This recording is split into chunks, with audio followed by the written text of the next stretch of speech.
Tonight on News with My Fiance, Trump's out here handing out pardons like mixtapes and still getting booed. Kim Davis still losing. And capitalism is failing like your favorite crypto coin as we reach day 41 of the government shutdown. Plus, Fat Joe fumbled the gab. Outkast made history, and New York City's new Democratic Socialist mayor already got the haters big mad. Big mad. Well, let's get into it. Yeah, I'm ready. Wait, where did MJ say we're calling this again? Oh, right. No, I got it. I know we're live. Welcome to Monday Night Raw. Live. In person, live Raw.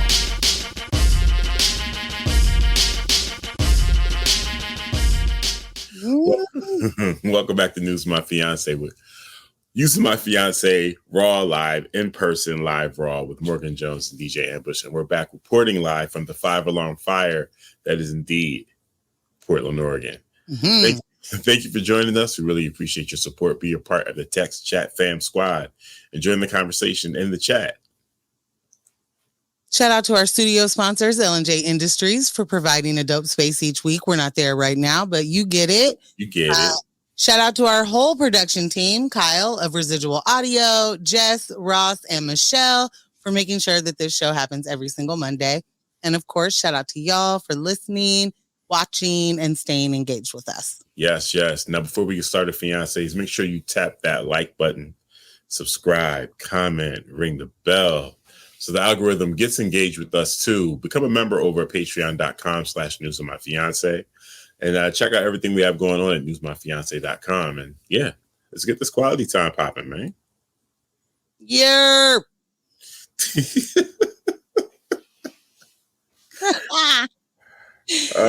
Yeah. Ambush. Yeah. That's me, fam. It's a lot. It's a lot. There's a lot going on. There's so much happening. Yeah.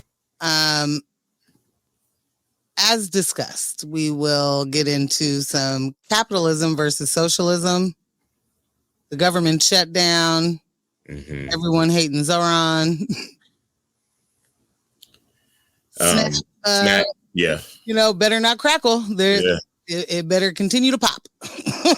and Trump is out here with the pardons. All generous.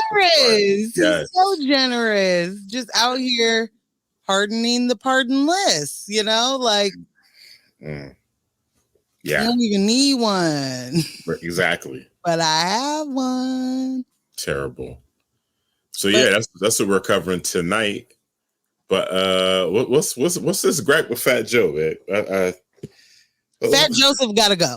Let's start the show the way that we should. Fat Joe is out here wilding.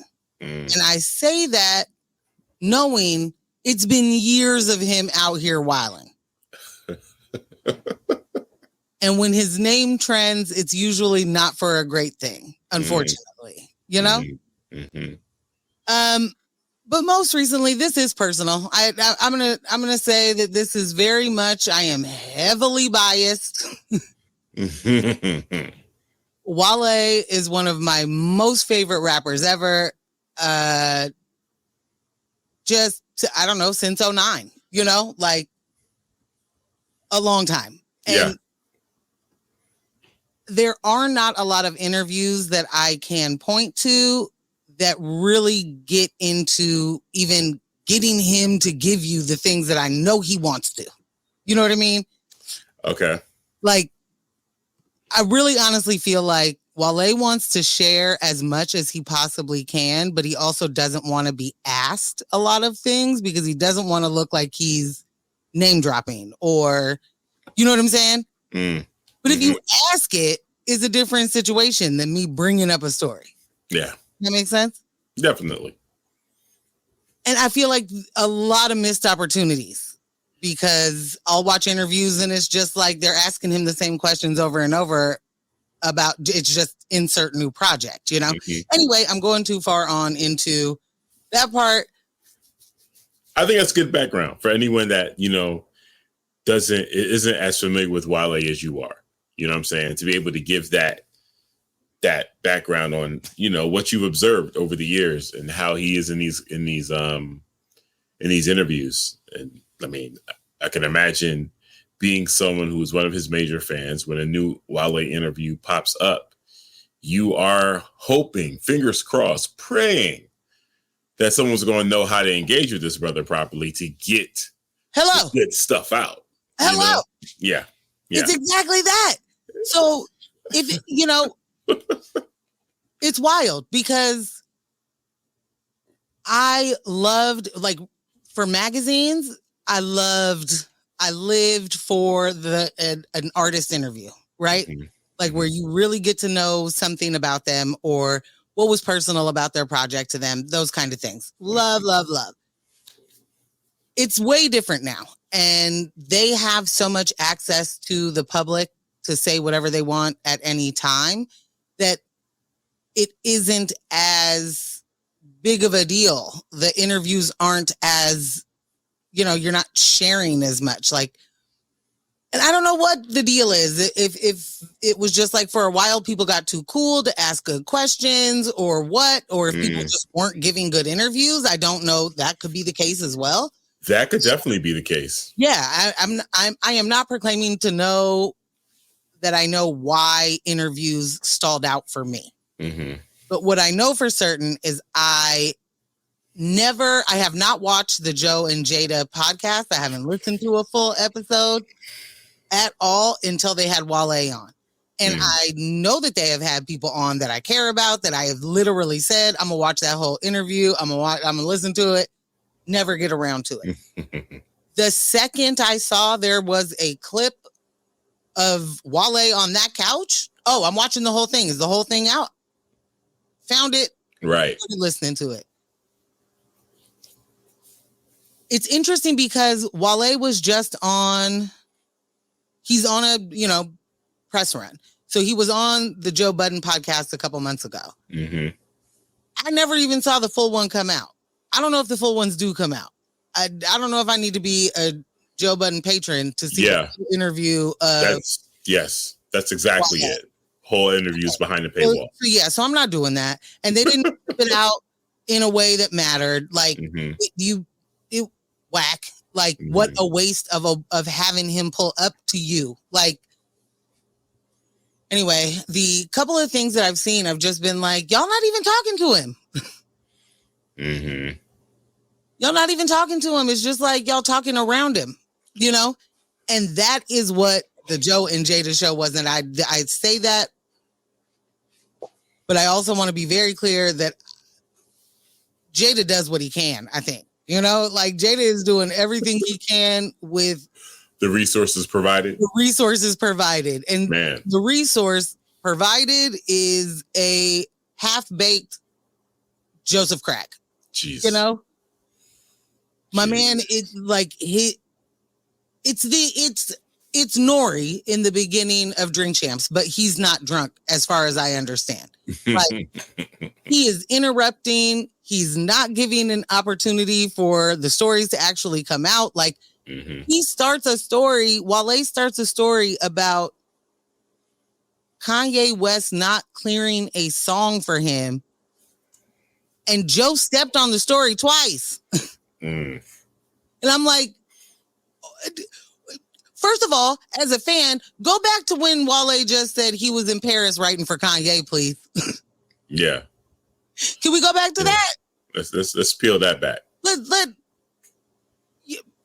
It's like what Drink Champs taught me was there is a lot of comfort in speaking with people that know the same thing you do, that are in the same industry, right? So there were people going on Drink Champs doing their level best to really spill some major tea. And Nori was just pouring tequila on it. And just like, I don't want to hear your stupid tea.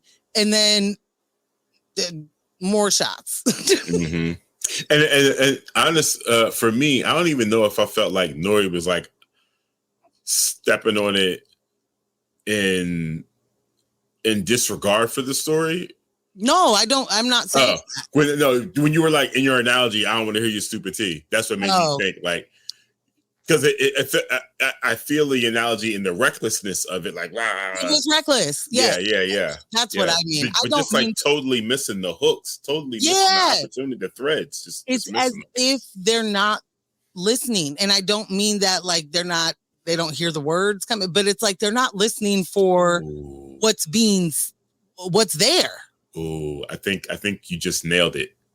I think what you just did was nail it, like really nail it. So you said something about, there's something about being in the same industry and being able to have those conversations, right? Yeah. So part of the positive side of that is we're going to get some stories where these careers cross over and it's like, oh, that happened with you. Yeah. And you'll get, which was some of the excitement from early Drink Champs. Definitely. The other side of the other side of that dynamic is because this is not what they do. The media training isn't there and we don't get interviews. We just get conversations around subject matter that we're all in the room for. So it's like I'm interviewing you like I should be interviewing you. You have an album coming out. I should have questions about your album. That is part of the interview. Like we're not getting interviews. Now, something you just said tied this all together for me. Them missing the threads is based, for me, I think, is based on that familiarity with the scenarios. Yeah. So us hearing, oh yeah, and I was in Paris writing for Kanye. We're like, pause. Give me more of that. Expand. Joe's hearing, yeah. Right. Jada's hearing, yeah, you're in Paris writing for Kanye. Yeah. Yeah. And that's, you're not listening for your fans. You're not listening for your audience. You're not listening with the audience ears. You're listening as someone else who shares the same career's ears, and you're missing everything your audience would want to hear. Things that you're probably tired of talking about. And it's like, well, we never heard you talk about it either. Like, right. You're bringing me to my larger point. And that is, there are people that do things because they're called to it or because they want to do it. And you know what I mean? Mm-hmm. And then there are people that are like, oh, there's a bag over there. And you don't have to do that much or whatever the thing is that they think. Excuse me. Like, and I just think that Joe is that person now. Like Fat Joe is showing me that he is just a big fat capitalist that is going to do anything that makes him a certain amount of dollar signs. And that's fine and dandy when it's not fine and dandy, but I mean, get the fuck away from the culture then and stop making money off of it that way. And the reason I say that is you don't even have to listen with a fan's ear. What's the goal of your show? Listen for that. What is the established goal of your show? What's the goal of your show? What are you doing this for? I think that's a question you can ask anyone. No, 1,000%. I meant to say that differently. I think that's a question you can ask so many people that have jumped into podcasting. Like 80% of them, whether they're celebrities or not. Like, what is the point of your show? Because for so many of them, it's just me on camera, like you said, chase a bag. That's not producing a show, though. That's not like people tune into this show because you're going to give them the what? What are you giving them? If it's just y'all on camera talking, that's not really a show. I don't know. And if it is, I don't know that it takes as much money as that set appears to be spending. Yeah. And that is my point, is that we can ask a lot of people that question. What is the point of your show? What's the goal? And I'm not even coming at you on some like podcaster, you don't do enough, what I mean is, is this a high thought that ended up getting backing, or did one of y'all really want to do this and then convince the other, or you know what I'm saying? Because the dynamic of those two, of Joe and Jada, ain't even something that I've seen even make this show make sense to me outside of the easy branding. Right. Like their personalities are so different and not in a complimentary way. It's not like, oh, Joe is this, and then Jada brings out the this in him, or vice versa. It's like Jada is up there exasperated every single second of the show. Like, I don't even know that his body can take the anxiety and the blood pressure spikes from being next to somebody who's been in this thing forever, but acts like he don't know nobody's name. He can't remember when something happened. He says he invented everything. He says he started everything. If it wasn't for him, there would be no so-and-so and there would be no this DJ and blah, blah, blah. Like, and then you don't know anything about the people that you're having on your show. So again, I say this is the first episode that I watched, and I know this has now gone way too long and not even in the direction I meant it to. So apologies. But that said, Joe said in the beginning, like in the welcome, like Jada did a intro of Wale, which also makes you know that it's more than just this is a person sitting down and chatting with us, right? It should. I mean, it should signify, it should signify that. But he says something like, Wale was like, let's get into this interview or something. And Joe was like, oh, we ain't doing no interview. This is a conversation, you know, da-da-da-da. And then they even have a little back and forth about that because Wale's like, well, I mean, it's a little more than a conversation, right? Like, there's a lot of cameras here. Like, Wale, you stand corrected. It's just a conversation with a lot of cameras. It's just a conversation with a lot of cameras, and you're not loud enough, buddy. They're not, you're not loud enough. Joe is going to fill the silence. Like, he's going to fill projected silence. The silence ain't even there. Yeah. He's going to jump into traffic regardless. And he's going to let you know about it. I was just so upset that I don't know anything about this album. I don't know anything about I don't know anything about what Wale been going through in the last 4 or 5 years. Right. Because what he says is, I haven't dropped an album, this first album in 4 years. Why? First question you're going to ask. What's going on? Wow, it's been 4 or 5 years. I don't think I realized that. Years. Why? Talk to me about what's been going on within the last time you dropped in now. Like, I know you're touring all the time. Was this you know what I'm saying? Like, because that's what I'm not even trying to pretend that I'm a good interviewer.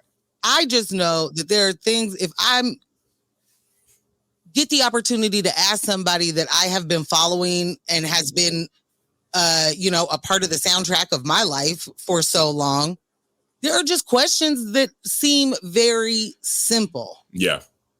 That did not get asked or they edited out. And I will also say that I don't know what this show normally is. So maybe the final version sucks. Maybe it got lost in the edit. The good version. Maybe it just lost in the edit, number one. And maybe, there's this amazing plethora of questions and answers, behind a paywall somewhere that I'm not going to. So what you want is the Snyder cut of Joe and Jada's. If it exists, they better put the other one out. Like, if I was Wale, I'd be asking for the other release the other cut. Like, there's a thing with Wale for me that you don't necessarily have to be a big Wale fan to understand this, but I definitely know that I feel like I understand where he's coming from a lot more, right? And I feel it personally. Like, I fully understand being good at something, doing something good, or, recognizable and whatnot, and wanting the credit for that. And motherfuckers ain't giving you the credit for that. Yeah. They're looking directly past you. Yeah. And there's only so much of that you can take. And if you're dominating the things that they say matter, but somehow you still ain't in the conversation, you're gonna you're gonna feel a way, and there is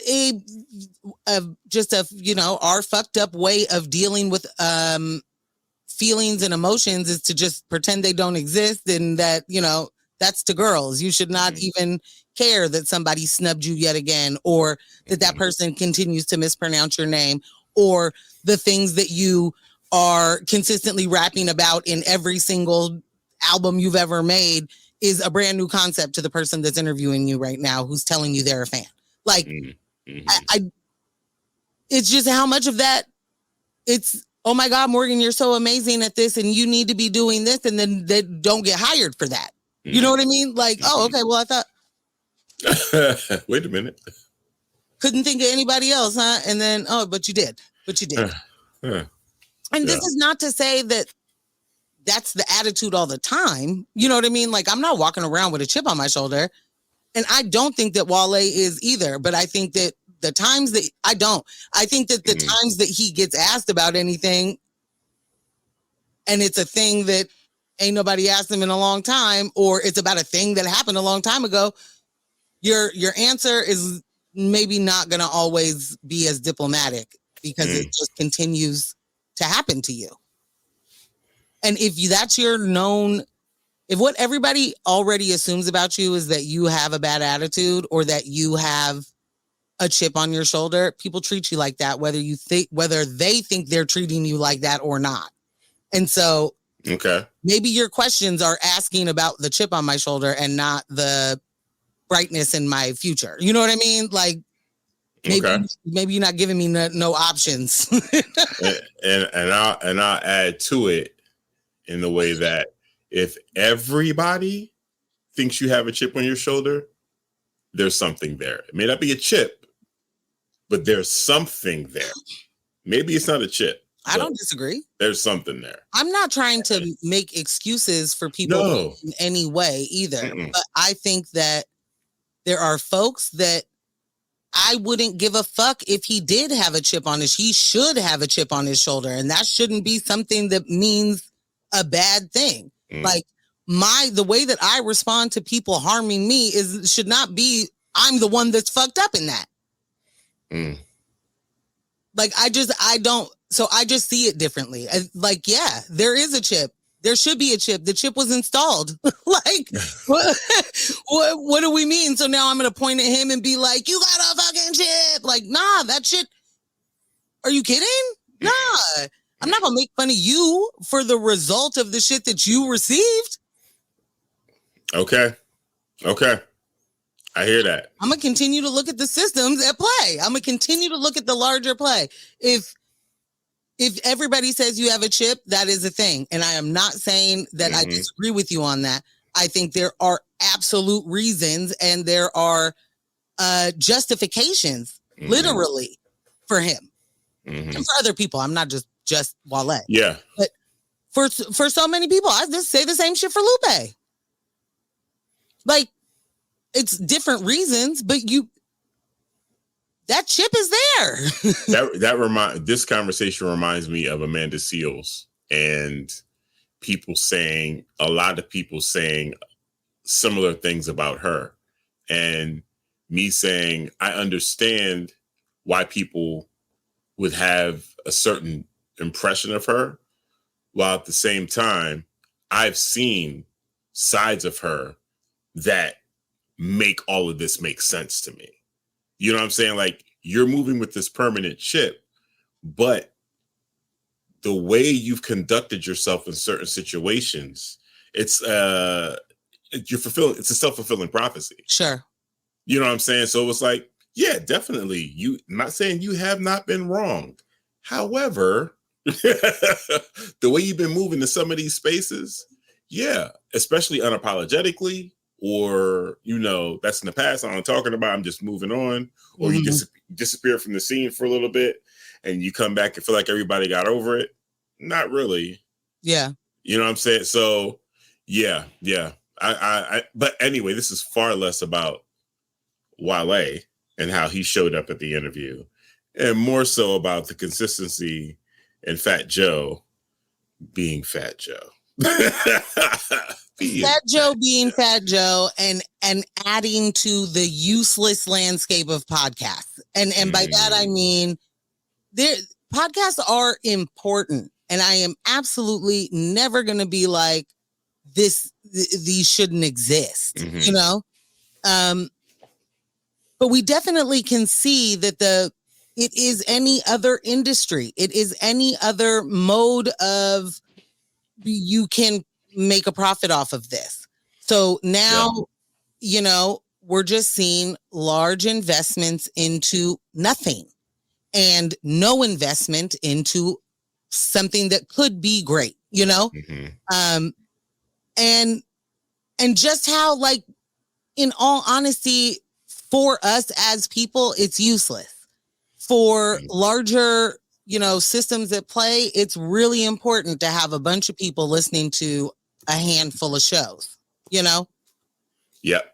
And it's wild to me. It's sad that there isn't the kind of larger media that does value many of the things that used to just be a part of the ecosystem of entertainment and what it meant to have what a press run meant. You know what I mean? And we just got this whole fucking tutorial again, just a refresher from the clips, how to actually do a press run the way that press runs were ran. Yeah. And I appreciate seeing a lot of these folks, a lot of these rappers and singers going on shows. But the point is that a bunch of the shows have large followings for no reason. And if I were management to any of these people going on these shows, I'd be like, go to Hot Ones. And I mean that with all respect. I've listened to Hot Ones all day. But I mean, if we're trying to get something out, you're going to get more, you're going to know more about the person that you care about if they go on Hot Ones than for a 20-minute segment. Right. Than if they sit down with Fat Joe for 2 hours. Or sit down with the Joe Budden pod for 2 hours. Because they just, all of a sudden, they're just a part of the couch, you know, and we're all at a barbershop and we're talking about things that don't have anything to do with us. And there was that show, and there isn't that show anymore. What was that show? The Math Hava show. Like they were just in a barbershop talking. And in all honesty, there was better interviews happening there. You were getting more stories and information from clips from that show than you would from, you know what I'm saying? Yeah. It's just a lot of missed opportunity, especially to have so many people that were also, to the point, in the industry at the same time or before or whatever, and have so many of those same experiences, can speak to it in a way that, like, I would never be able to speak to asking any of these people these questions. Yeah, because that's the allure. Right. And then we all win, right? Yeah. And instead, it's just a bunch of famous people trying to stay famous and show us that they only talk to their famous friends, but then we find out they ain't even friends with them famous people. Trying to stay famous, trying to stay paid, trying to stay busy. All of that. Yeah, it's interesting, watching so many different artists jump into that space. And then you'll have someone like Elliott Wilson complaining about that very same thing, right? And Elliott's going to have the questions. Elliott's going to do an interview with you. But I don't want to watch Elliott. I don't want to watch Elliott, and Elliott doesn't have the questions. Elliott has the questions he thinks an editor from 20 years ago wants to know. And I don't want to know what Elliott thinks he should know either. He is coming to this conversation from such an elitist point of view that he pisses me off to no end. Yeah, like you're not wrong, and he does. He has an issue with all of these people, and especially because their platforms immediately are huge. Yeah. It's huge. If there was if this was an interview with Elliott and B-Dot and Wale's coming on there because this is his press tour, we are going to get those album questions. We're going to get those produced. We're going to get, so what's up? What you thinking tour wise? What have you been doing the last 5 years? Like, we would actually get that. It's just, like you said, the delivery system is just like, no one wants to engage with you, bro. Yeah. And then how do people respond to him that are being, interviewed? They're not going to give you all the goods. Nobody wants to go on your show, B. Nah. Yeah. You just reminded me that Jada was like, so, are you going to go on tour? And Wale's response was like, oh yeah, always tour with an album, like always. He was like, yeah, I know you stay on the road. So that's the end of that. Like, I'd have been like, you just said you got off the road, but you didn't put an album out in 4 years. So what you doing on the road? Didn't I see Wale within the last 4 years and you didn't have a new album out? Yes, I did. So like what? Right. Also, where are you starting? Where are you going to end? Right. You going overseas? How many shows you thinking? You thinking about any openers? You're going to take any openers from the DMV with you? Already locked in? There's so much there. Who are the features on the album? Like, you still fuck with MMG? I got questions. Right. Yeah. And I'm sorry, I have no idea how long we just spent on that. I don't see a running time. I apologize. I'm going to say this to you having questions. Continue to have them, because you won't get answers from watching Wale interviews or certain platforms. So you keep those questions. I'm going to have them ready on Twitter and then just start begging Wale to come on our show. Oh my gosh. In other news, Outkast was inducted into the Rock and Roll Hall of Fame. Yeah, I was going to say Twitter was definitely a buzz, and in saying, well, I should be very intentional. Threads was definitely a buzz with the performances. First off, just congratulating Outkast for being inducted into the Rock and Roll Hall of Fame. But the tribute performances, Threads was all a buzz. Tyler absolutely crushed it. Janelle Monáe, boom, boom. Purple Label Family. You know what I'm saying? Purple Ribbon Family. Here we go. I was like, yeah, not Purple Label, Purple Ribbon Family. Totally killed it. I can't remember who else performed that killed it, but I know Jid. Okay. Oh yeah, he ain't gonna do wrong. Exactly. But I know who didn't kill it. Oh no. Who was there that didn't do it right? One Doja Cat. No surprises there. When you first brought it up to me, I was like, why is she even on the tribute? Get to the business. She don't belong there. Can we get serious for real? The most important question of the entire event: who invited Doja Cat? Who did it? I'm sorry. Did you guys invite? Someone has to.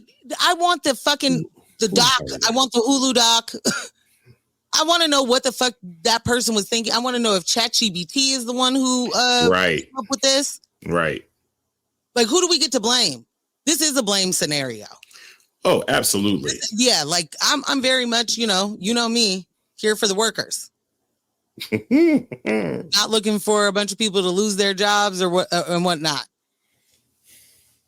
There are times when people are in the wrong position. Whoever said, you know what this is missing? A little Doja Cat. Doja Cat. Now, MJ, explain to the people, outside of why she wasn't just a good fit, but how did she confirm that for you? You mean in her performance? How did she confirm to you that she wasn't the right fit? She opened her mouth. Okay. One, you're singing off key. I don't know what you're doing that for, because I've heard you sing. You can do it. Mm-hmm. What happened here? And then what I'm never going to be okay with. Well, I don't even know if I should say it that way. I think you should. There's no one that's done what she done in the past that should get a pass for doing what they've done. So no, you should never be okay with. You do not get to not know the words. No, not in a tribute. You don't get to not know the words during a tribute. You open your mouth, you don't know the words, and we can tell. Big X forever. I don't mean you're canceled forever and that your fans don't like you anymore. But what I mean is I don't have any reason to listen to anything you got going for yourself now that I know that you did this. Because you're not like a B-list or C-list artist, right? You're an A-lister. You've had significant tours. You've had celebrated albums, collaborations. You're a professional. So if someone reached out to a professional to ask them to be part of a tribute to music icons, and this is the amount of preparation that you did. Yeah, we're allowed to feel the way we feel about that. Because if this was your own show, I feel like you'd be a little bit more prepared. So what does that say about how you feel about these icons to a fan? Yeah. I would say my original, like if I worked there or was on the committee for the Rock and Roll Hall of Fame, whoever, chooses the performers. If I worked there and someone was around the table at our, Monday morning meetings and they were like, guys, I'm thinking Doja Cat. The only thing I would have said is she be in racial chat showing feet. That's the only thing I'm going to say. Yeah. And if they need a translation, I'm going to say that translates to a no. Yeah. Yeah. We don't need to get past. Nope. That wasn't a good. It's a no. Yeah. Yeah. It's so funny that you said that. Amount of fucking people. Why? That's literally what Rhythm, fam of the show, had posted on Threads. She said she would have known the lyrics if she hadn't been in racial chat room showing feet. And yeah. I'm gonna tell you this. There are some things we never forget.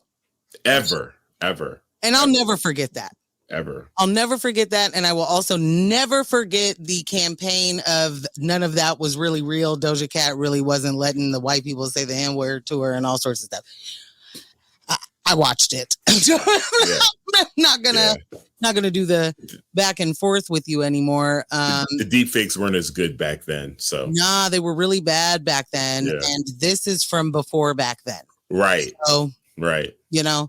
Save it. Everybody's got the unflattering times in their lives that they wouldn't want recorded and shown. And we don't all have a great explanation for them. Because that's where the crux of it is for me. We've all had times. It's just part of existing. Yep. Especially growing up with technology.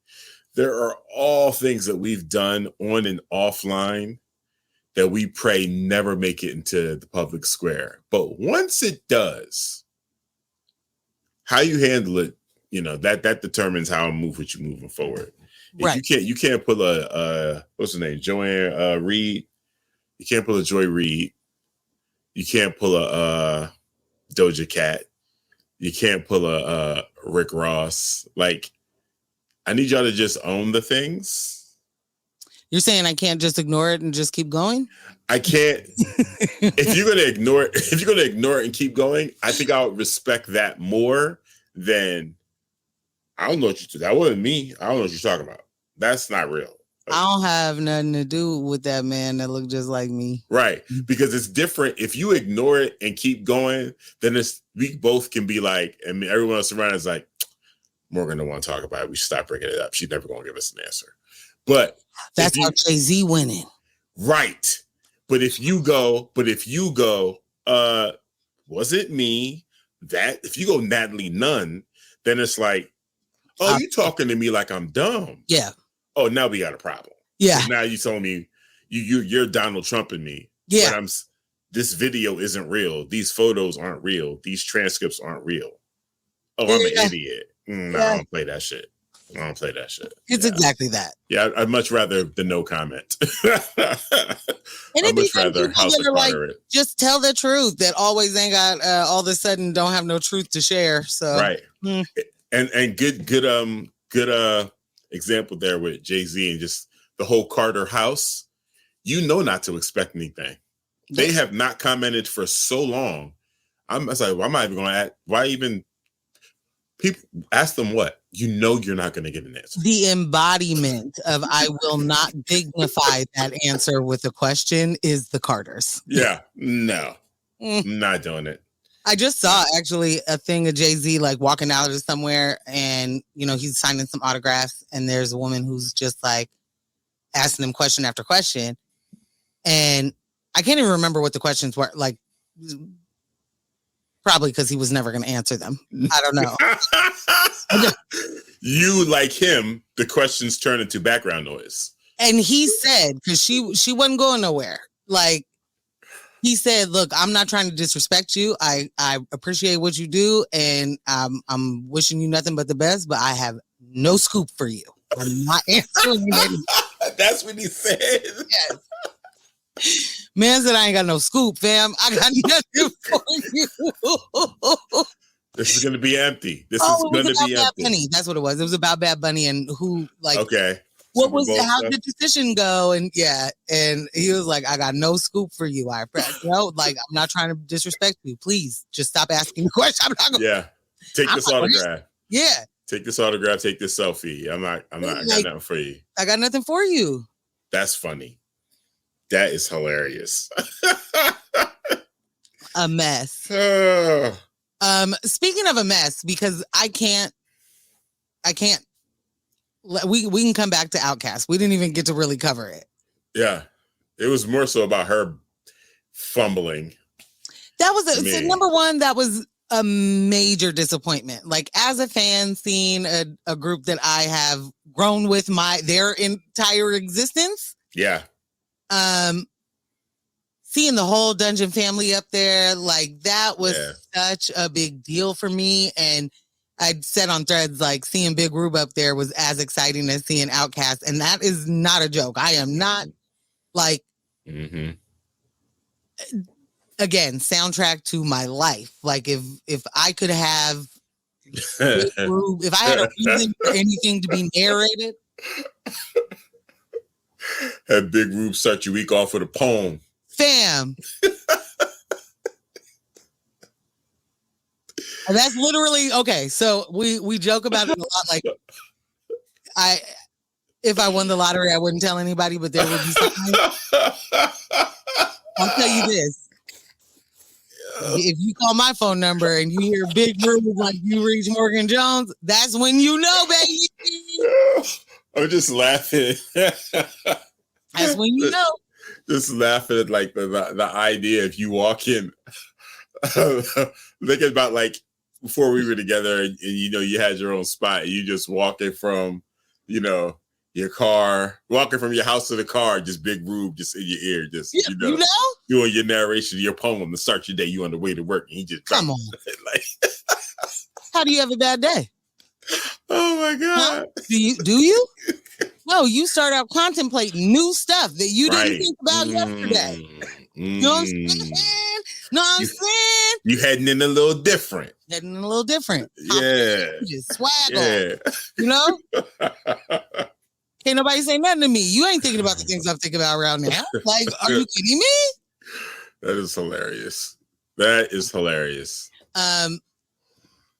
But one of the things, like that's seeing Outkast, them being inducted, such a big deal. I did see somebody say something to the effect of there were people complaining that Andre didn't perform, and because Big Boy did, and Andre didn't, and someone was like, "You cannot be an actual fan of Outkast and be questioning why this man didn't do anything." Exactly. Retired means something to him. Yeah. Like, done. I'm done. I'm finished. I've retired. We don't. Yeah. Moving on. We don't need to revisit. We don't need. Y'all don't need that from me. And y'all know the bags are out there. Oh, big. You know, the offers have been made. Big, huge. Yeah. Huge. They have been made. You know that. Like, I'm good. Yeah. Good. But that's that for me, I'm just like, I'm living in this time of people pretending to care about things that they've never once even thought of, you know, and they're passionate about this thing that they don't know anything about. And how dare he not perform, or how, you know, like, you don't know anything about this group. Why do you have feelings? Why do you have feelings? Or you know everything about this group, and your parasocial relationship has put you in a place where you feel as though they belong to you and they belong to themselves. Because there's also that, right? There's also those breaking my brain sometimes. Yeah, but yeah. There's those fans that we were, you know, in community with when we were listening to music, 90s, 2000s, all of that. There were just fans that were just like weird ass fans. Then it was just like, okay, you know every single word to everything, but you gotta dial it back a little bit. Like, sheesh, like you know the words, like but they're a real person. Apparently, don't know the meaning, or don't. You know what I'm saying? Like, if you know every word to every Outkast song, it's self-explanatory as to why 3 Stacks didn't perform. Right. It's like, I don't know. I guess I'm just struggling with that. I'm struggling with being in a time where comprehension is in the toilet and somehow confidence is at an all-time high. You know, like we're super confident about things we don't know about, don't care about, don't care enough to even look it up about, like, just want to argue. Like, it's literally, you form an opinion on a headline, you ain't read the thing, and then now you're mad about a thing that didn't happen or that shouldn't have happened, but you think it should have, and like, it's exhausting. Yeah. I'm just really not understanding why anybody wants to live like that. Yeah. But only in a place where your president can't read does all of this make sense.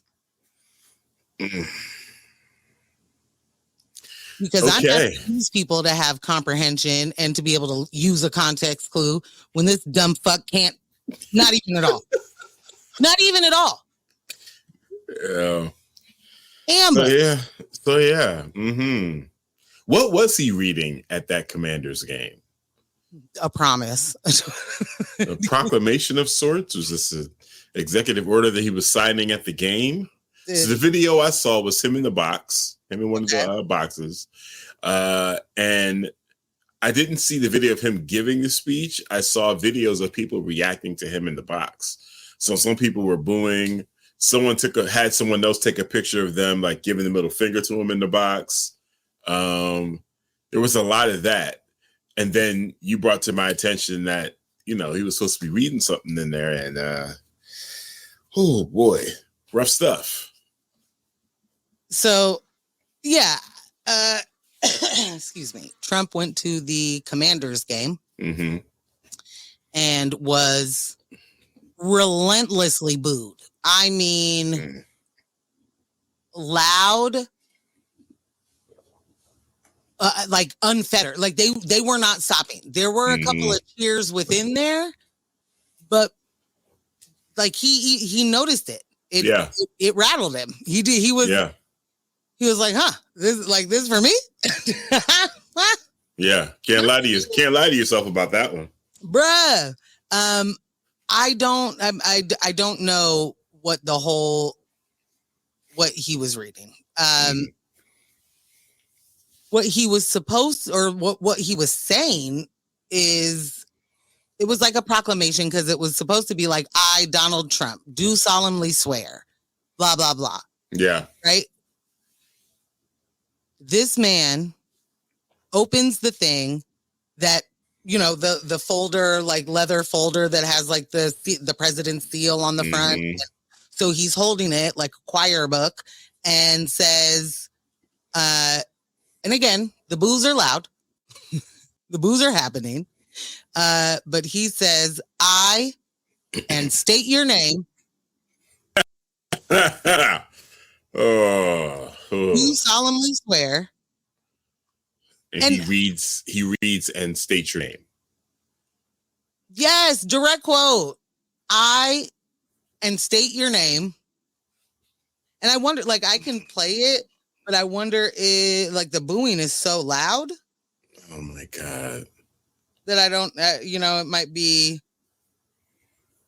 a little much, but I'm looking for I'm looking for it right now because just even the sound is like, ay. So he was in the Fox Sports broadcast booth. Oh, okay. That's where he was reading that from. Yeah, I too was trying to see exactly what it was that he was reading, but yeah, the reporting is just as just as we stated. He had to read it over the booze, like, bruh.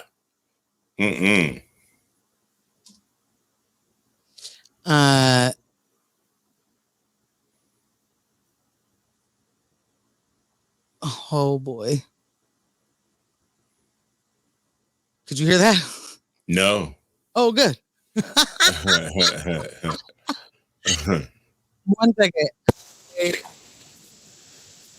think I might have.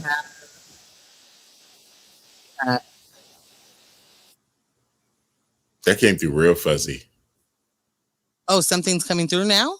Just for a split second there. It's not anymore, but I'm not sure if you were playing something, but whatever it was coming through. I was, and I wasn't trying to play it yet. Got you. It wasn't the right thing. Anyway, I will get that sound. Yeah. Because it really is just like, what? Oh, here. This is from Instagram. Let's see if this works.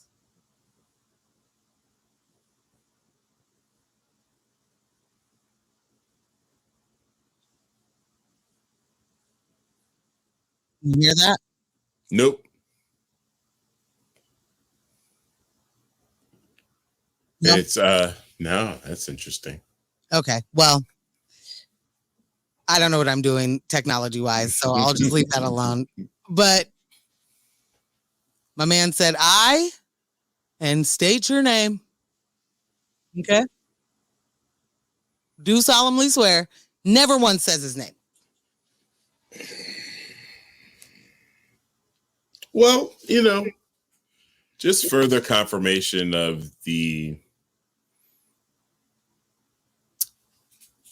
our current predicament. Yeah. We're being led by an idiot. Yes. Led by an idiot. Just, yay. Somehow that's kind of like okay, or like people are confused. Idiot for president. Yeah.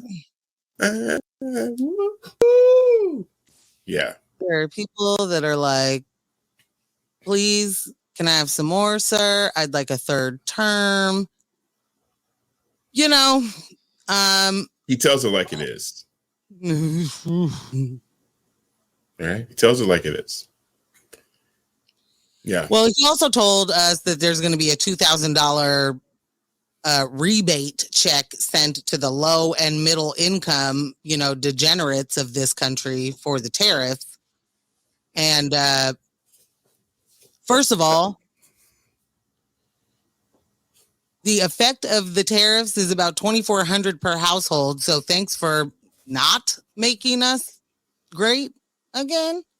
Right. I was going to say, is that supposed to help us out with holiday shopping? Is that the idea? Because prices of everything has gone up. What's the... Well, no, all the money left over. This is a truth from Truth Social, from Donald Trump. All money left over from the $2,000 payments made to low and middle income USA citizens from the massive tariff income pouring into our country from foreign countries, which will be substantial. So it's pouring, which is now, but it will be substantial because it hasn't, will be used to, all caps, substantially pay down national debt. Back to regular case. Thank you for your attention to this matter. President DJT. What's so curious about that? Income from terrorists are pouring into the country while I'm talking to small business owners that are paying more for their goods as they're coming in. Yeah. Small business owners that are having to turn orders around, having to refuse it because they don't know what the price is going to be until whatever it is they ordered has landed at a U.S. port, because the rates keep changing, the tariff rates keep changing. Like, what are you talking about, dude? Like, what are you actually talking about? God, he's a moron. He's an absolute moron.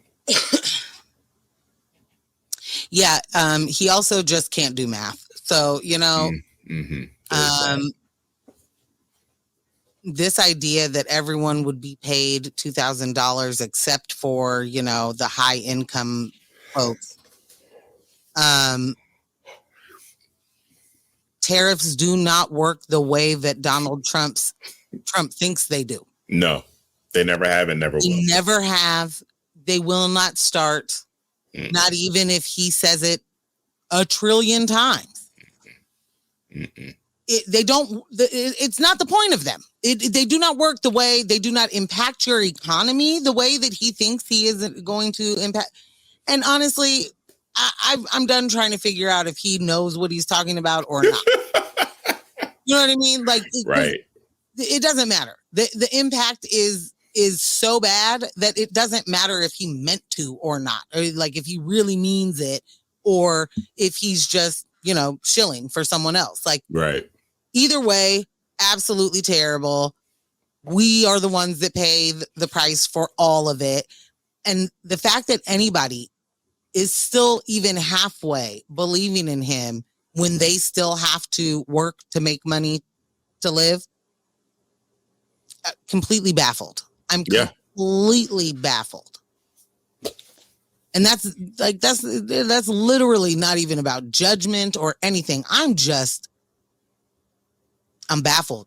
I'm fuddled, beloved. I do not understand how this many years of this many grifts can still keep going. We've seen them all from one person. Yeah.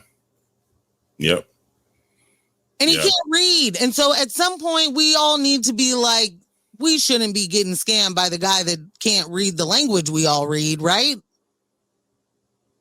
At some point. But I guess for so many Americans, having a manager, supervisor, vice president, or president of your organization or, place of work, not knowing what the hell they're doing is just so commonplace that lowers the bar for the presidency. It's terrible. I don't disagree with that. I just, an incompetent manager of X store, nonprofit, whatever organization, probably not ever going to be able to cause as much harm as an incompetent president with absolutely completely loyalist and incompetent administration. Oh yeah. Oh yeah. I mean, they're competent in some things. They're getting their agenda handled, but true. Yeah, no. Very true. Well, I would say someone who tried very, very hard to get their agenda handled. Very, very hard in pushing back the wave of the gay agenda, of the queer agenda. Yeah. The alphabet. It's on its way. Yeah. And there's colors. Kim, she tried so hard. She tried so hard. Her arms gave out. Kim Davis did not do too well. Kim did not do too well. Do y'all remember Kim Davis, the Kentucky county clerk who refused to issue marriage licenses to same-sex couples? I think 2015, right? I think so. Because God told her that not to do that. Like, just definitely don't put your name on that, Kim, because hell. I'm gonna take you out of the holy book, and you will not make it into heaven. I want to know how that actually works, because shouldn't she not be disobeying the people at her job too? Like, anyway. I would think. Well, she tried to get her case to the Supreme Court again, and to take a little peek. Can someone let's take another look at this. Yeah. You guys already said that I was in trouble and I went to jail for a couple of days, and I was told I have to pay this hefty fine of, over $300,000. 360. And I just don't think any of that's fair. And if you also like overturn same-sex marriages, then definitely I won't be in trouble anymore. Right. And so this is my appeal called Two Birds, One Stone. Yeah. And the Supreme Court today said, thank you, no thank you. See you later next. Kiss my sass. Yo. Being ordered to pay $360,000 all because you needed to be steadfast in your personal beliefs at your job. At your state job. At your state job. At your elected official job. Yeah. Sorry. Yeah. Sorry. Wild. Wow. That ambush, that is wild, right? Mm-hmm. Going back after getting your lick, like getting your lickings. Yeah. Going back and being like, nah, son, nah, I don't like that. I shouldn't have to pay that money. I shouldn't have to do any of this. Wilder. Like, what's the likelihood? Change the Karens to the Kims. Yeah. Because that is an entitlement we do not understand. Kim is 60. What's the likelihood that she's going to be able to pay that off? All of zero. She was a county clerk. Yeah. I'm like, what are the assets? You have to sell some assets. Like a county clerk in Kentucky? Bruh. Do you see her? She looks like a pilgrim.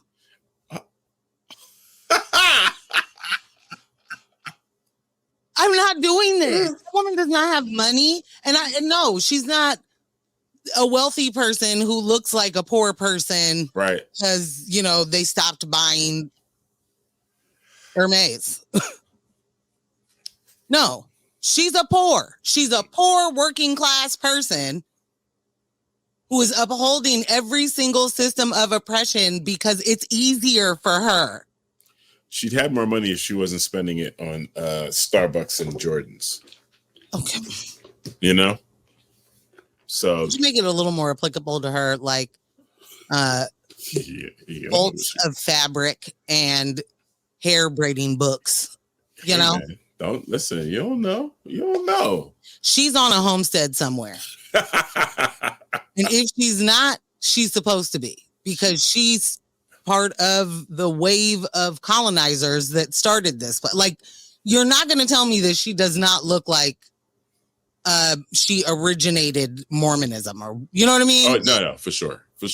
So she certainly moves like it. So yeah, there's that too. Oh my goodness, a whole mess over there. Yeah, well, I'm glad things turned out this way. Yeah, let that be a lesson to anyone else moving forward. Hey, and you know what? Honestly, we're lucky things turned out this way, considering the condition that the courts are in right now. 1,000%. So celebrate this victory, and no, we'll definitely take this win. Yeah, definitely gonna take this win, and yeah, I'm always here for that pilgrim lady getting an L. Just another L for you. You just years and years of L's for Kim Davis, because the way that she really has tried to insert herself and her beliefs into not just other people's lives, but into trying to change laws. Yeah. Nasty. Deplorable. You gotta go. You gotta go. You gotta go. You don't get to be, an elected official. You don't get to be any of those things. Good luck doing the job somewhere else. Nah, for real. All right. Well, if you haven't already, hit the like button, subscribe, tell all your friends, hit the comments, get active in the chat. This being a pre-recorded episode does not mean you won't see us in the chat. I'm gonna just say that. So we're gonna be all up in, y'all mental minds in the chat. Yeah. So. You be there. You have to be in the chat, and you have to be active in the chat for us to be in your mental mind in the chat. That's what I'm saying. That's all I'm saying. All right. So we are going to head to intermission, and we'll see you in 10.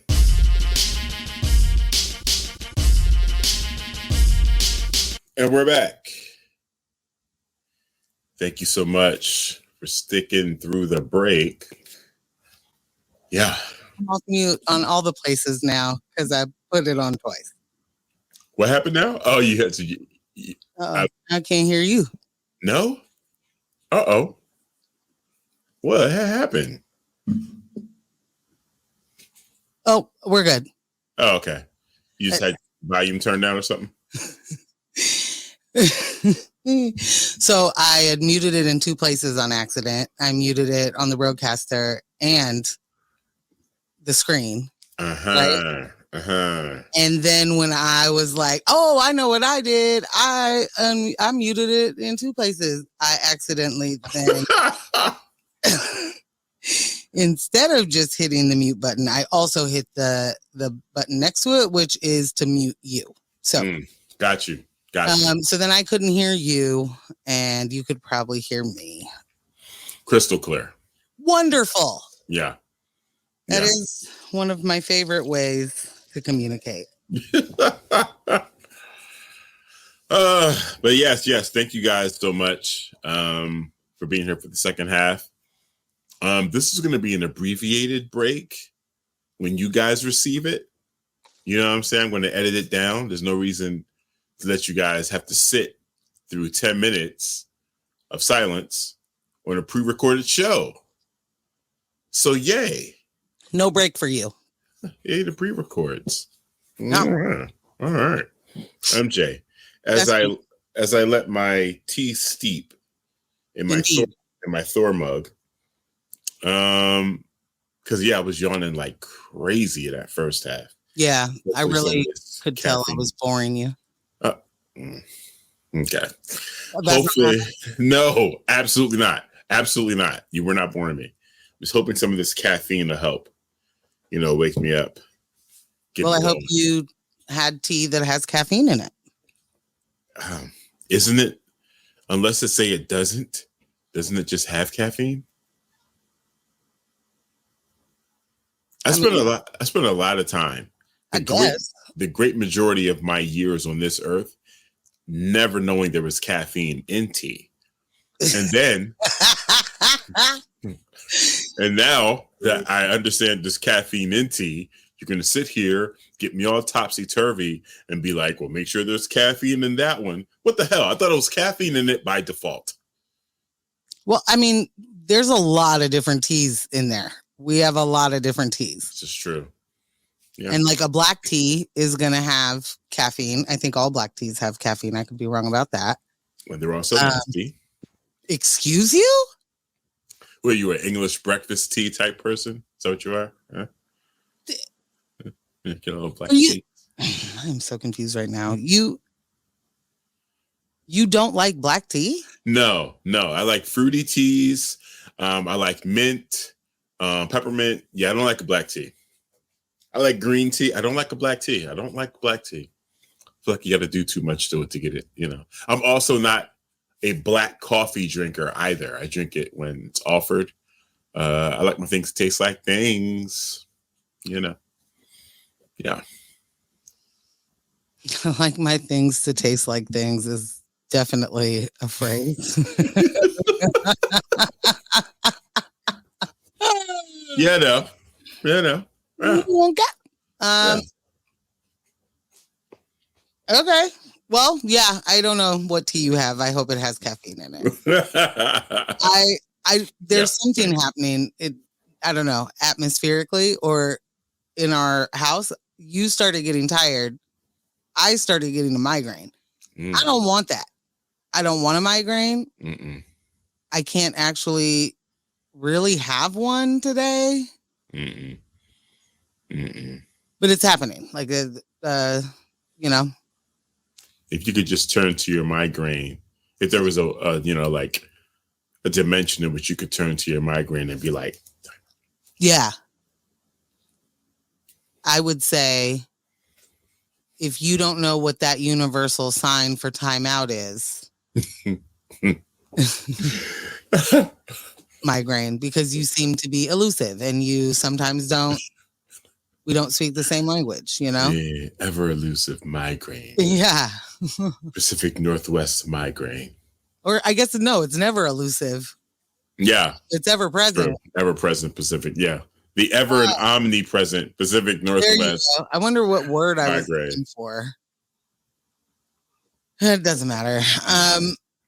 That we don't always speak the same language. I think I'm being clear, like not right now, totally not. To your migraine, you thought you're being clear to it. That I'm being clear, like this is actually not a possibility, not in this moment. And then that is somehow translated to you should throw up. Listen. And then the migraine's like, got it, and makes me do that. It's like migraine, your grain, her grain. We all like, yeah, they don't listen. This neurological event that so many of you have experienced and have had God knows how long lifelong relationships with. I do not envy you. I wish that more men were affected with this, so the science would be out there. So it'd get cured. It'd get cured.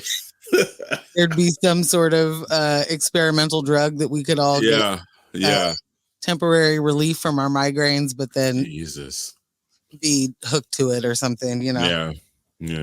But at the very least, they'd be investing some money and knowing what's going on with that brain. At the very least, because now I'm worried about a lot of things. This is not on our doc, and I'm sorry, but hopefully that's okay. Real as quick as possible. So when I took my mom to the neurologist said that migraines are genetic. Like this is I had no shot. Which really sucks because there's a lot of doctors that are just like, you should not eat the things that make you have a migraine. Or like, get that stress out of your life, girl. If there's a genetic component, hereditary component to that, and then there are environmental triggers, and then there are your, triggers, stress triggers, then what are we talking about here? There's no control over this condition. Yeah. And then how do you live a regular life? And I don't. This is not me trying to like garner a bunch of sympathy, but what I mean is, what is expected of every,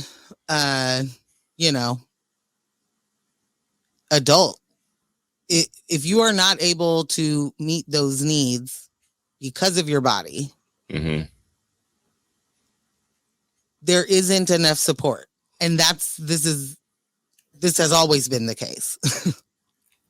This has always been the case. This is not about me and migraines, but they're just, if you can't play in capitalism's to the rules, hey, die. You know what this sounds like? It sounds like you want some scientific handout, want some medical handout, some, scientific handout, pull yourself up by your bootstraps. What is this? Socialism? Huh? What is this? What do you want? He won. Hell of a segue. Oh. Look at that.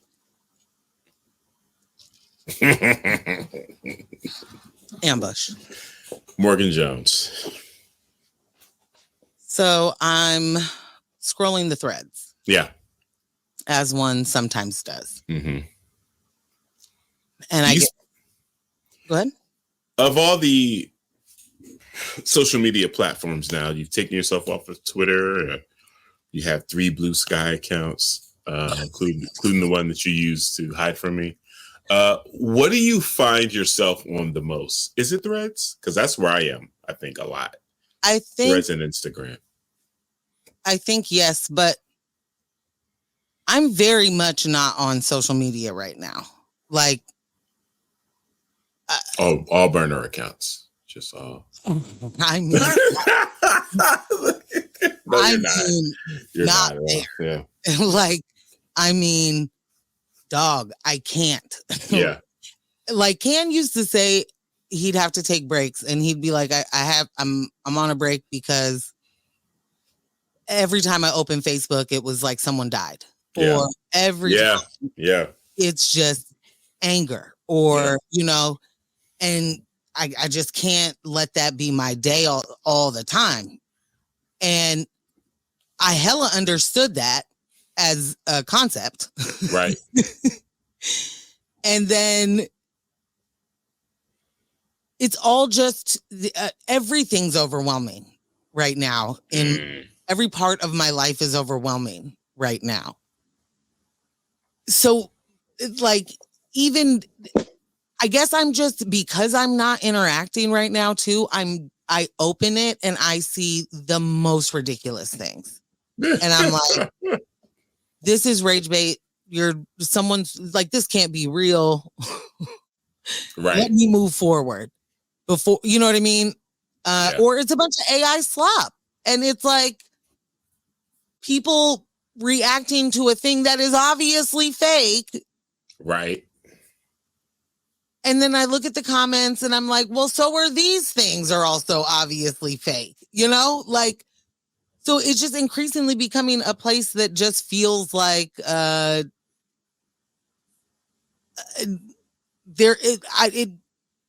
is no connection with actual people or creators for me right now through those things.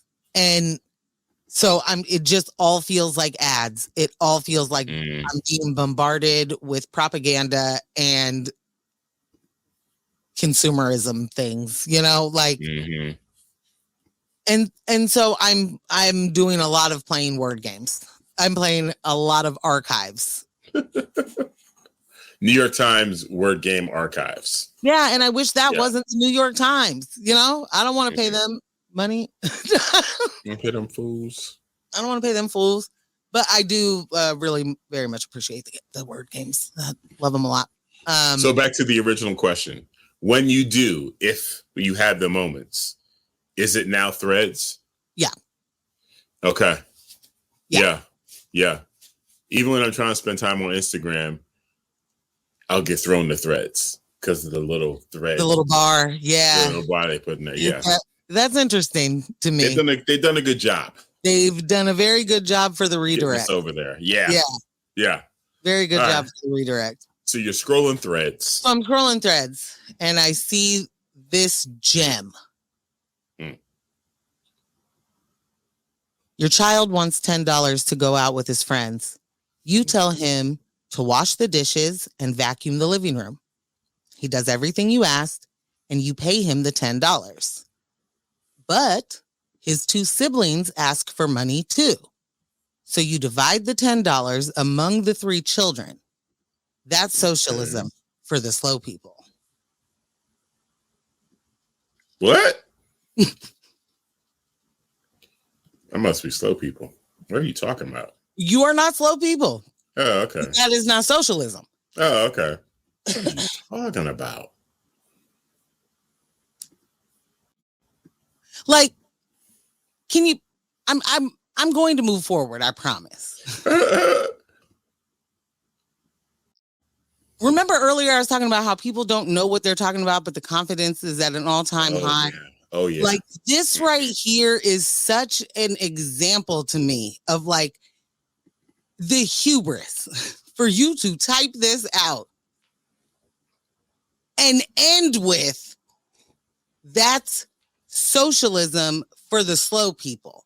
So one person does all the work and other people, then you got to split it all with the people that didn't do anything. That's socialism. Right. What are you talking about? Be fucking for real for once. The idea that you have a grasp on it enough for you to give an analogy of it is fucking insane to me. Because all you did was show us you don't know what you're talking about. I'm sorry, what'd you say, babe? No, I'm agreeing with you. I said the idea that you think you have a grasp on it. Yeah, imagine. I mean, imagine, and I'm sure I've done this, but like, I want this to be someone incredibly young who has grown up in the American public school system who wouldn't know the difference yet. Right. But like, it's an adult, you know? So first of all, that's not socialism. That's bad parenting and like worse math. Yeah. Like terrible. Socialism isn't about splitting one kid's allowance 3 ways. It's about everybody who creates the wealth having a say in how that wealth is shared. This is not a hard concept to understand. This is not, it is very, okay, I'll finish and I'll get to that. Okay. Because I will derail myself and I'll be at the end and I won't have said what I meant to, which is no different than any other episode. I guess like it's shared ownership. It's of shared ownership of what we build together, right? Like schools, roads, healthcare, housing, right, clean air, all of that. If your kids are washing dishes and cooking dinner and keeping the house running, maybe the problem isn't that they want a cut. Maybe it's that you've convinced yourself that their labor isn't worth anything unless you say so. Hello. Maybe that's why you don't want to get the concept of socialism. I don't know. Like maybe you don't want to get it just because you think that based on what, you've been told, the little bit you've been told, the disinformation and propaganda that's been put out there, you've just been scared and you refuse to do an ounce of research, even an ounce of research, And he's like, this is not for me. Capitalism is a bad word now. Word to Hove. Word to Hove. Oh, y'all don't like capitalism now? Oh, y'all don't like that word now, huh? Is that shit working out? What did the big dummy say today? Trump said they've got this new word, affordability. Bruh. Yo. Bruh. New word. New to who? New words unlocked. Capitalism and affordability. Just brand new to everybody around this motherfucker. They've got this new word, affordability. Sam. Congratulations, ladies and gentlemen. This is our president. That's our president. But here's capitalism. Your kid washes the dishes, vacuums, mows the lawn, takes out the trash, and then you keep the $10 and you call it the market and tell them that they're lucky for the experience you just gave them. Oh, yeah. That's capitalism, bud.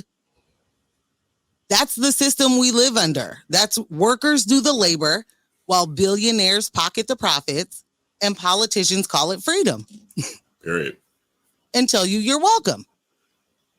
And if you want proof that socialism works, you are actually already living with it in the way of public schools, of libraries, of fire departments, the post office, Medicare.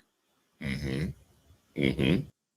Those are all socialist projects, which is collective funding for the collective good. Meanwhile, what socialist projects we are really willing to like completely fucking get behind in America is for the rich. Corporate bailouts. Oh, those bailouts. Oh, those bailouts. Oh, those tax breaks. Those subsidies. The AI industry is gearing up to accepting some bailouts. They've been the bubble about to burst. Yeah, they've been having some discussions about that in the media now. That there's going to be a need for some bailouts. You know, they hold our future. In what regard? This is where technology is going. They need this AI to help develop our future. Failure? It's going to, yes, removing all the water from our ecosystem. All usable water. Yes. Mm-hmm. Yes. At some point, we are going to absolutely have to stop investing in failure. We are absolutely going to have to stop doing it. We're committed. Right now, just committed to failing. And by that, I mean, we want nothing more than to bring back the industries that we know further harm and destroy the planet that we, in fact, inhabit. Mm-hmm. Bring back the coal. Bring more fracking, please. Find more oil in places that never had oil before. That's where the oil went. Yeah. You got to get to the money. Got to get there. There's places we haven't taken all their oil yet. Yeah. Wherever that money is, we have to get to it. Stop doing the oil and we could do this thing over here. But then what about my oil money? Yeah. What if you got money from this thing over here? Whatever. That's not oil money. You're leaving money on the table. You're leaving money on the table if we're not going to drill in the sea. Leaving that oil money on the table, bro.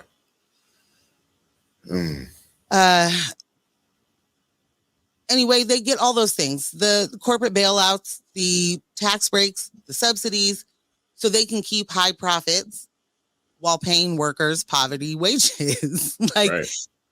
That's socialism for the wealthy and capitalism for everyone else. The problem isn't that socialism doesn't work. The problem is that the only way we use it is to prop up billionaires instead of making better lives for everybody. Because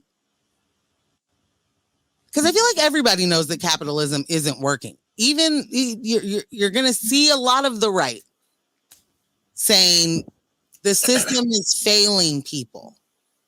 And that's what they mean. They mean capitalism isn't working. They just can't quite name why, because they want it to work. They still want to live in that system. Yeah.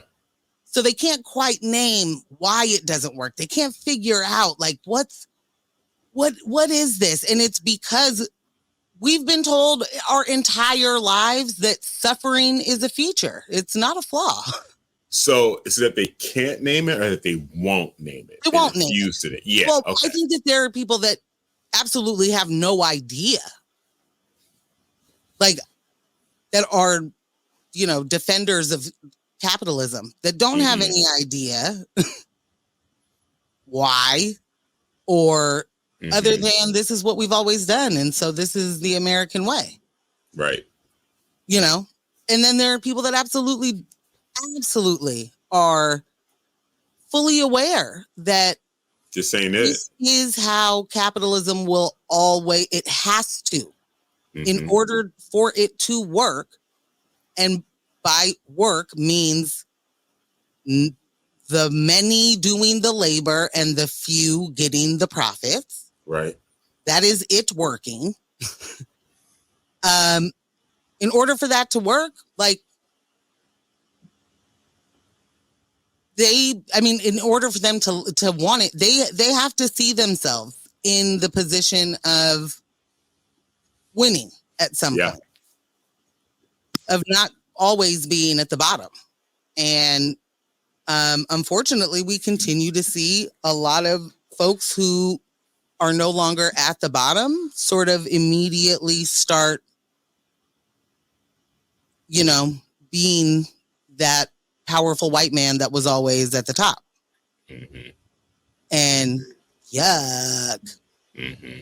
But again, that's always going to happen within capitalism. That's the game. Like, you're not going to get to stay there if you're not going to continue to be cutthroat.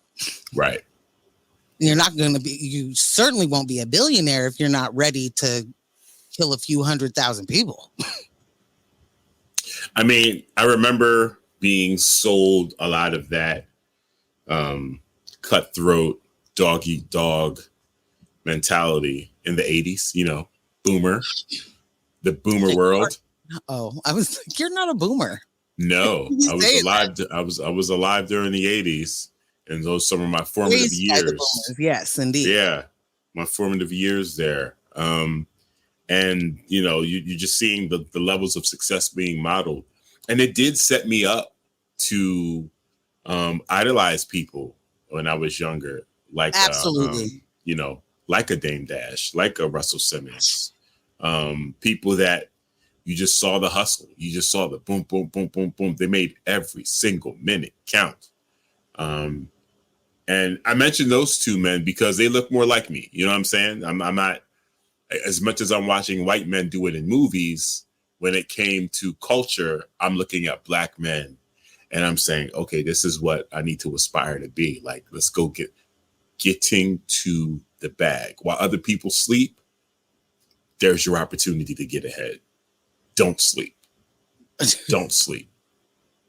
Why? Because if I can be up late working while they're asleep or once they clocked out, then while they're working, the work that I've done is going to buy me more time to rest later.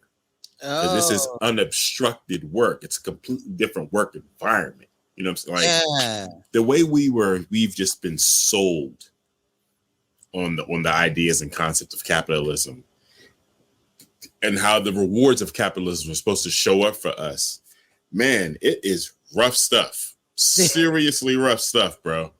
Seriously rough stuff. And for, men of color here, there's an additional element to it. When you start adding racism, when you start adding in the idea again that we're sold on the, go to school, go to college, get a great job, get you a wife, white picket fence, 2 kids and a dog. This model is of white men, and it's a model based on the privileges and advantages that they have. So that even in the whole pull yourself up by your bootstraps pamphlet given to everyone,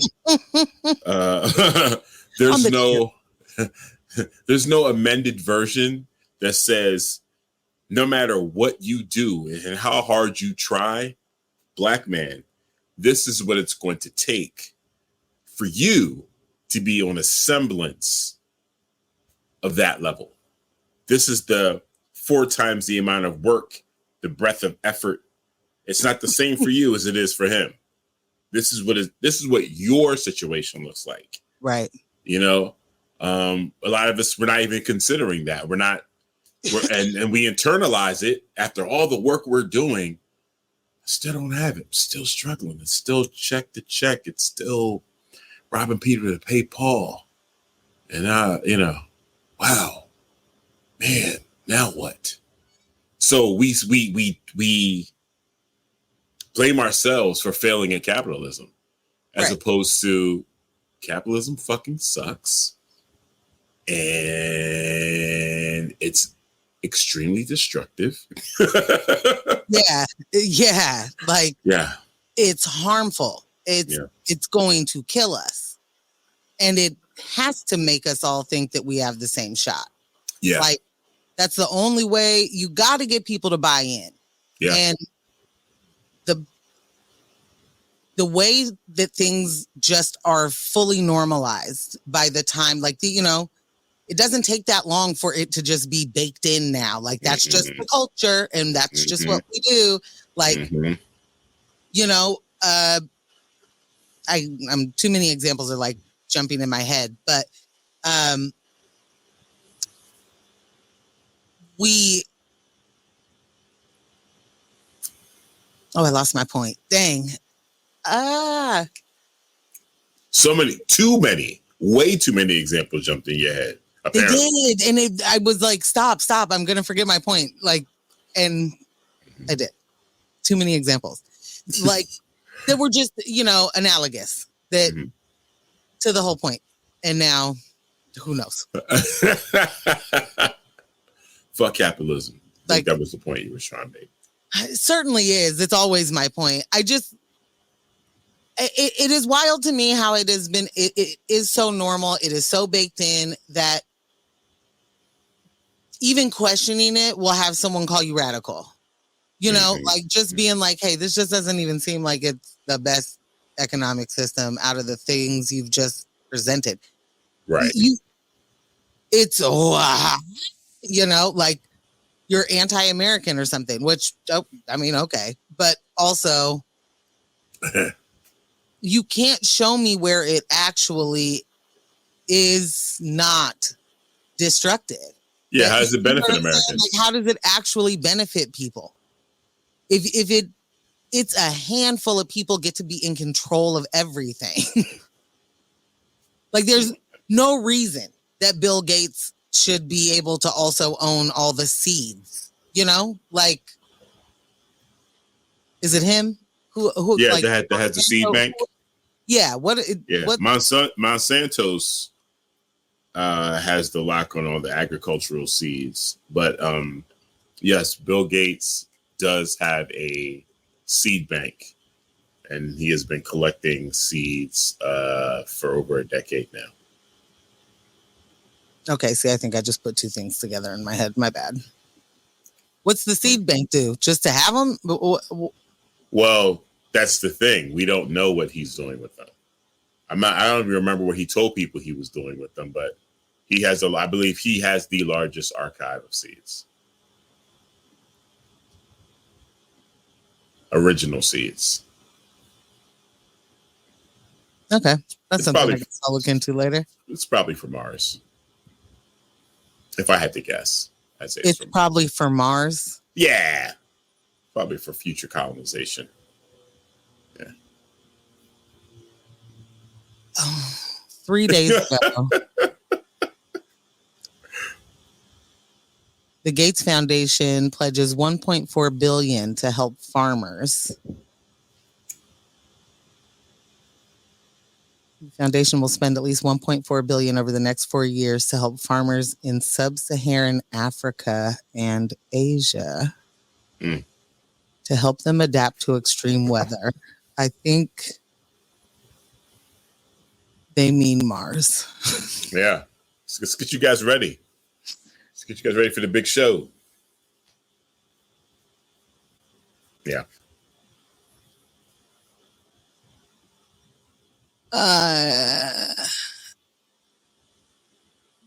Capitalism is awful. And this is one of the reasons why. Okay, so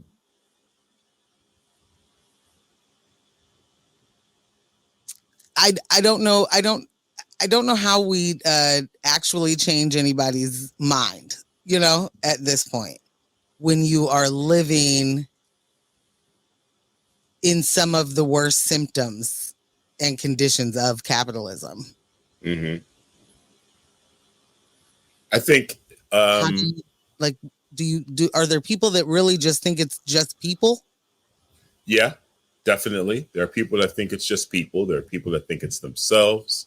There are people that think that them winning at capitalism is one great idea away, one lottery ticket away. Yeah. You win capitalism if you win the lottery? Well, if you have the proper mindset, you choose that dinner with Jay-Z over that $500K. Cut the cameras. What? Cut the cameras. Nope. I thought you were trying to win at capitalism. Oh Apparently, you don't want to buy no big house. You don't want no in-ground pool. You don't want a 3-car garage where I can park a Batmobile. You don't want any of that. Wrong. You do. Wrong. You do want me to. This is the thing. This is the misconception that, like, because I don't in any way believe that capitalism works, that I don't want nice things, or that that like no, a house is no longer an option. No, that's not the misconception. The misconception is, or the correct posturing for this is, because you don't like capitalism, you don't deserve nice things, Morgan. Oh, well, I mean, that can be your stance, I suppose. That's how capitalism. That's what it is. You don't get to say boo capitalism and then be like, but I want nice things. But yes, a pool. No way, girly. Yeah. You know how you get those nice things? Capitalism.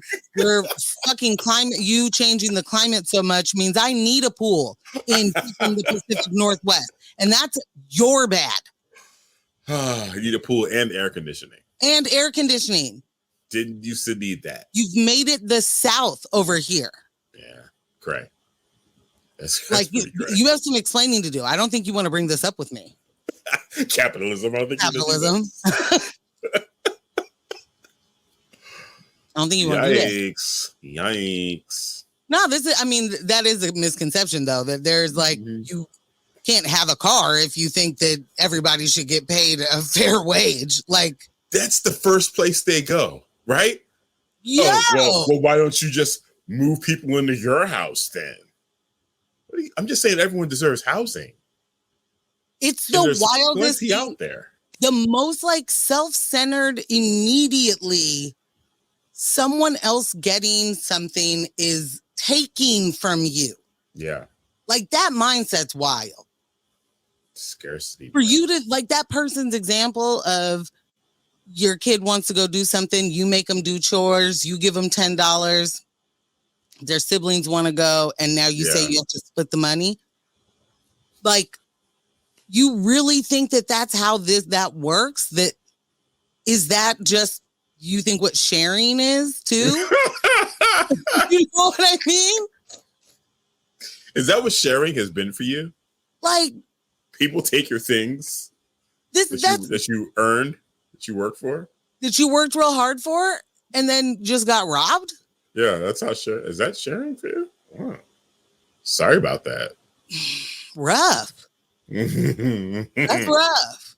Like, I don't know. It's crazy to me. Like the immediate thought that, well, if everybody's fine, then that means I'm not, or that, right. You know, I don't know. And the fact that people literally can't just like strip it down to, you don't want people to be homeless. You don't want those homeless people near you. But somehow they're also supposed to get hired somewhere to work next to people that they can't be next to. Right. And that's totally normal, number one, because you just treat that person like an outcast at their job. That would just be super fine for their mental, health. Right. That'd be great. That'd be great. God. After being like completely ignored and disrespected all the time as a homeless person. I'm sure that's just fucking fantastic. Oh yeah. Easily. Like, I don't get it. You don't want them to be homeless. You don't want them to have a home. You don't want them to get a job, or you want them to get a job, but they can't work by you. You want them to have a shelter, but not by you. You want them to sleep in a car, but not on your street. Like, these are the ideal conditions. I have spoken with them, Morgan. Oh, I can listen. They do want them off the street, and they do want them in housing. They just want them in housing all together behind the fence where they can't get out of it. And you can just like throw supplies over and they stand there. And they also work in there and earn their keep. Yeah, because they don't need money. They've decided to trade acorns that Yes. drop into the gated area. This is the village. Yeah. And I don't want to pay for the stuff that's dropped in there either. So some of them, I guess, can come out from behind the fence and get like, a job picking up trash Oh, that they shouldn't get paid well for. but it's an essential job. There it is. Yeah. Okay. And that works for everybody, You just got to have the imagination to see it. Ooh, Yeah, Morgan, come on. get that imagination revving. That Yeah. imagination station popping. Bruh. Yeah, that's all. Well, you want to get into that shutdown or? Yeah. Whew. 41 days. 41. This is the longest shutdown in history, from what I understand. And it's giving real hostage situation energy. Republicans basically said we'll burn the whole damn thing down if we don't get our border wall and deep budget cuts. And the Democrats, well, deeply concerned. They are deeply concerned. Unfortunately, yeah, their concern doesn't pay rent or reopen the government. We are now at what? 5:40 in the afternoon on Pacific Northwest. There have been some things happening throughout the day. Oh, things are happening. Yeah. It's in there. Yeah. So the real story here is, under all that noise, the shutdown isn't an accident. It's a strategy. And we've seen it happen over and over again. This time, the Republicans are using it to force the Dems into either giving them a border wall and massive spending cuts or taking the blame for a government collapse. It's political theater with real victims, federal workers, families on SNAP, people who rely on housing programs, all being used as leverage. They want to make government itself look broken because when people lose faith in government, the right wins. That's been the playbook since Reagan. Shrink it, sabotage it, then point and say, see, government doesn't work. And why aren't the Dems fighting back harder, you ask? 3 reasons. First, the rules. In the Senate, you need 60 votes to pass any spending bill because of the filibuster. That means even if Democrats want to push through a clean funding bill, they need Republican votes to do it. The system is literally designed to gridlock. Secondly, the fear. Democrats remember how shutdowns used to play out. Voters get mad and whoever's in charge takes a hit. Even when Republicans cause the mess, Democrats panic about being blamed for keeping it going. So instead of holding the line, they negotiate themselves into corners. And third, the money. Let's be honest, both parties are still funded by the same corporate donors. The big business interests that want deregulation and tax breaks don't care if workers miss paychecks, as long as profits stay protected. And guess what? Corporate subsidies are still running like they're on autopay, which is wild. Because, ladies and gentlemen, capitalism never shuts down. And if that wasn't bad enough, 8 Democrats just voted with Republicans today. Catherine Cortez Masto, Dick Durbin, John Fetterman, no surprise. Maggie Hassan, Tim Kaine, Angus King, Jackie Rosen, and Jean Shaheen. Why? Some are moderates, some are retiring, some are just scared of being labeled partisan. But let's call it what it is. They're protecting their careers, not their constituents.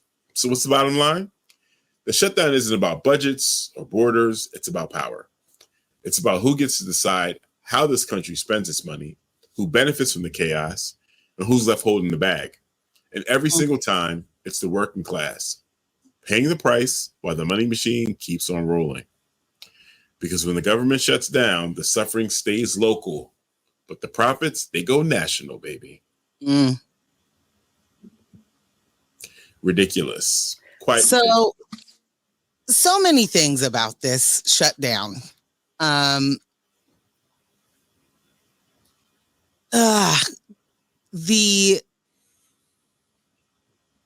The Democrats are so predictably Democratic. Pointless. Like, how many times has this exact kind of scenario been on the table? And I don't, insert the snap for something else. I mean, swap it out for something else. The government shutdown comes with these,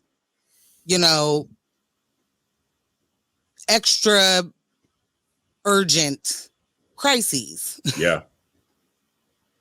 That now we have to focus on fixing that thing. We can't even really talk about funding the government yet. So let's fix that thing. And then, okay, we'll just do this, kick it down the road for a second so that, we can really give it a whatever,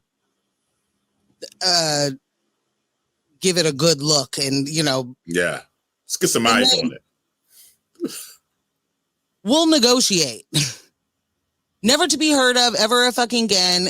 And then never to be worked on either, because especially now, the Republicans are in control of everything. This is so fucking silly.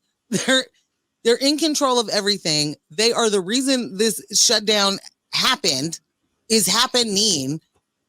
And for as much as I'm mad at the Democrats, I want to be like, know where the real shit lies. Like, they're in control of all of the levers. Right. And that was part of the bargaining, that they promised to have a vote on the Affordable Care Act. A vote on the Affordable Health Care Act in December. That's what it took. They promised a vote. And admittedly was like, we probably won't get that vote. A vote? Promised a vote? That's not, I promised to vote for it. No, not even close to it. Not even close. No. That you got fucking nothing. You got dust. They literally paid you in dust. Yep. And you was like, okay, actually, cool. that's a win. Yeah. I'll take the win. What the fuck? And turning to their constituents and saying, we brought us back from the brink. Us the Dems. We stopped the shutdown.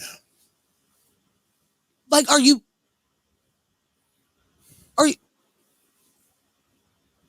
what? What? I've never seen anyone more excited to jump in front of bullets and accept blame for getting hit and shooting at the same time than ever. Democrats. Then I've never. It's like, wait, I'm sorry, you're both the victim and the perpetrator? Whoa. How did you pull that off? But like all the time? Fucking moron. And you're not even using it in a way of power like no wins like Donald Trump does. You know what I mean? Like right. Not saying you should do it that way. But play the game at least. Play the game better. Play the game better is what you're actually saying. You have to do something. Yeah. If you cannot be the opposition party if you don't oppose. And part of it is we have to like wrangle in our expectations of what they're going to do. Mm-hmm. There's a lot of shared interests, and I am not saying they're interchangeable, but there's a lot of shared interests. There's a lot of shared money. Mm-hmm. Mm-hmm. Like, I don't know what I don't expect anything from this Democratic Party and this leadership. I don't, I don't expect anything for the people. They're not there for the people. Right.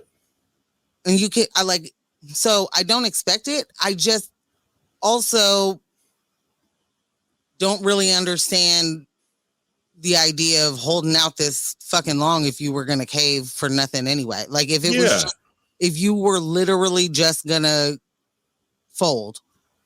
Yeah. What'd we do all of this for? It just panic, right. Those that like really have a traumatic experience, hey, collateral damage. Yeah. Yeah. No, I mean, I feel like you don't have a specific expectation. We don't have a specific expectation of them, right? But they do want us to listen to them. And all they've been telling us is that Trump is creating existential threats. And if you want us to, if obviously you want us to listen to you, that's why you're sending us all these text messages and emails. You want our ear, you're getting our ear, right? So let's just say, perchance, I believe you. I believe that we are in some very crucial times. You're not showing me that. You're not showing me. I'm trying to meet you where you are, and then I get there, and then I call you. I'm where you said where you said we're supposed to be. We've all rallied. We're to here. show up. We're here. We want change. I'm sorry. You're at Starbucks? No, I don't want anything. You're supposed to be here. Like the fuck? I thought we were doing this together. What happened? What? Like you're convincing us so much. We got to stop these Republicans. They're trying to do this. They're trying to do that. They're trying to do this. They're trying to do that. And then you're like, oh yeah, that works, you guys. Let's do it your way. The fuck? They get nothing, right? Like you're getting nothing. You're folding literally for nothing. Yeah. You are just Gumby for nothing. No prize there. Sorry. What? Do it from the jump then, ho? Like right. what? Why are we? Said do it from the jump, ho. Bow out from the jump, ho. Because if you were going to 41 days, be fucking for real. Yeah. There are people who are working and don't know if they're getting paid. They can't, and they can't eat. Right. Like that work for the fucking federal government. Like be for real. Yeah. Yeah. And I'm not saying that they should have caved. If we are doing it, do it. We're already in it. We're already in it. 41 days One. in. You can't be fucking serious that you're willing now to be like, nothing sounds good, actually. Yeah. And the only reason you're caving is because you've allowed Republican propaganda to rattle you. The Republicans are in charge of every branch of government. They are saying to the public, this is the Democrats' fault. And because you don't have a valid pushback or even an invalid pushback, you don't have a fantasy world strategy. You don't have something you can pull out of a fortune cookie and read it and allow it to. You have nothing. You're like, holy crap. They think it's our fault, you guys. We got to do what the fuck, man? Not even no playbook, nowhere. Just nothing. Just letting them just run the table. Like this has been forever that they have been scared of being called a thing. Like you're more scared of being called a racist than the fact that you are being racist. You are more scared of, it's all perception and, projection. I guess they just, so if you're not ever, what's the thing? If you're not walking the walk and talking the talk, if you're just talking it, like you're going to fold. There's no, Yeah. you know what I Sure. mean? Like if you're just talking it, there's no real anything that you're rooted in doing any of this, or Yeah. you're going to fold. And what faith do you expect people to have in the party when the examples that you're giving is you folding? Right. Like you just folded and you're about to send out another text message. Fam. So I was going to say, you've been doing this forever and ever, right? This is not a new phenomenon. This is just like, it just gets worse and worse and worse. And you get less and less and less. Mm-hmm. I don't understand how they don't see that these kind of concessions don't just put us, say fuck the people now. This is harm now and moving forward. Right. You know what I mean? The entire point, I think, of lowering any payments, halting any payments, is to start lowering those payments. They are going to start halting those payments. Like, yeah. They are it is a takeover like none other. Yeah. Here. The administration is clawing and trying feverishly to not have to pay SNAP at full capacity. Elon become a trillionaire if we don't cut all of these taxes for them and gut all of our social services? There's no way he'd become a trillionaire without it, you know? And like, we got to accomplish that goal, man. It's just crazy. Yeah, first trillionaire. That shit is insane. He's not even an American. He's not playing on our team in the capitalism Olympics. No, he's not. Like, he too is working on colonizing Mars. He owns some other shit. other shit. All right, we have a little bit of time left. I want to get into this Mamdani backlash situation before we wrap. All right. So New York's newly elected mayor-elect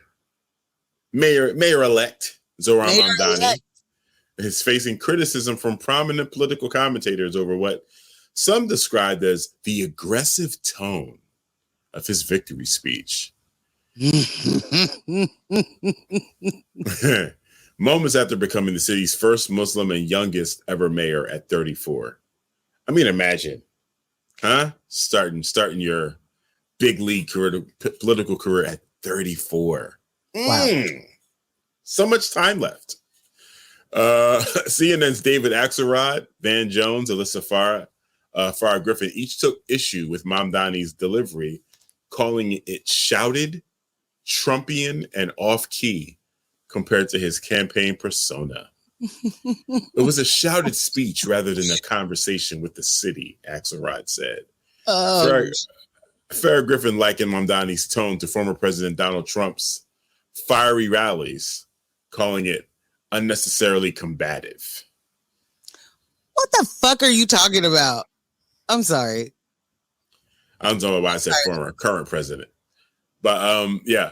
And Jones echoed their concern, saying Mamdani missed the chance to bring people into his movement.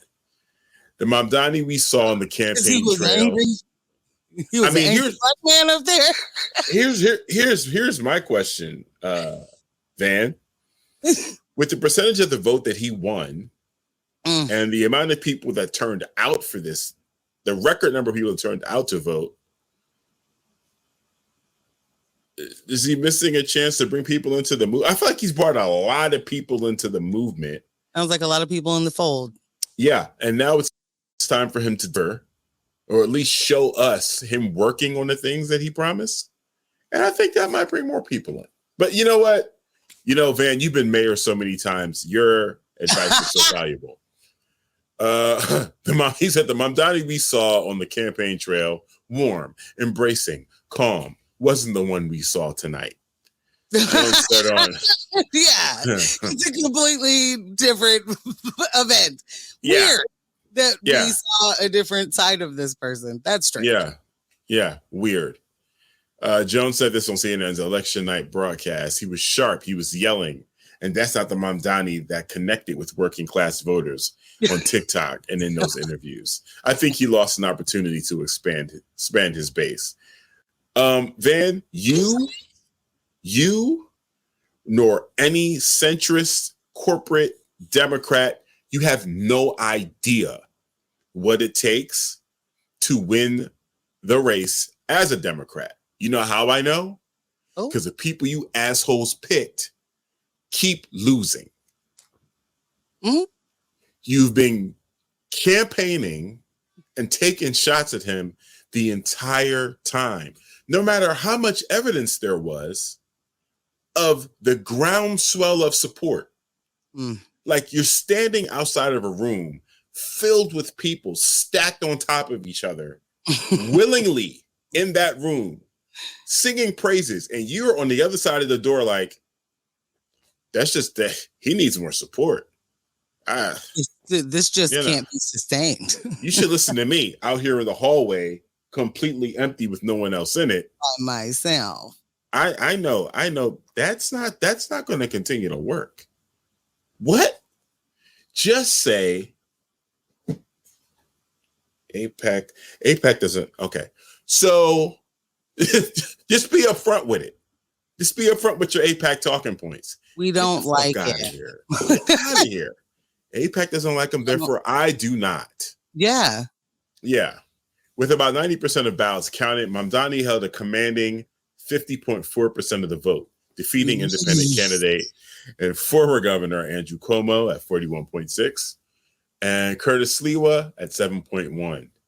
Mamdani, a self-described democratic socialist, ran on a progressive platform that includes rent freezes, free childcare, city-owned grocery stores, and tax hikes on corporations and wealthy New Yorkers. Cuomo's brother, News Nation host Chris Cuomo, acknowledged the historic nature of Mamdani's victory, even as he lamented for his brother's loss. Of course I wanted my brother to win, he said on air. But he's not what the Democrats want right now. The type of Democrat Mamdani represents is clearly what voters in New York City were looking for. It's a reflection of where the party is headed. It's a reflection of where we are now. It's a reflection of where the populace is right now. It's not where the party is headed. It's where the people are right now. What's more important, the people or the party? You effing morons. You're playing this game, this party politics game. People are trying to survive. He is speaking directly to that. The difference between him and Trump speaking to that is Mamdani actually has plans. He actually has strategies. You ask him plans or right, not ideas of plans. Full plans. Mamdani actually, when you ask him a follow-up question on how he's going to accomplish that, he tells you. Yep. Instead of some people say, we have nah, you're not getting the bullshit. But you can't properly critique that either. Like, get the fuck out of here. And I just wanted to add that it's his other part of his platform is free and fast buses. So, like, the amount of support that he's talking about and infrastructure to working class people it's huge. And they do not want to see that. And Chris Cuomo does not want to be a part of a party that wants that. Like, not at all. Like, I hear that, and I hear that's the definitive pivot that Chris is about to do, the why I left the left. Oh. You know, his brother's not going to be running again, so now he can be whatever. His co-host on the new podcast. Oh no, like he just won't, whatever antics Chris does won't impact, you know, his chances at doing something else. Like, I don't think he would partner with his brother because he knows that his brother isn't liked anywhere. Like, it's not like the Republicans love him. He's the kind of Democrat that they're like, I'll tolerate you. Like, you know what I mean? I'll put up with you. I'll put up with you. You believe a lot of the same racist things I do. I mean, we meet in the middle in some places. We can make it work. We can make it work. Yeah, you believe they need more help or should get more help than I do, but I don't hate you for it. Yeah. But like nobody likes him. He's not like nobody wants to watch a show with him or hear a radio show. You know what I mean? Like you'd be surprised, babe. There is 41% of the vote. There's a lot of Cuomo-sexuals. Okay. Right. That's an astounding number. You're right.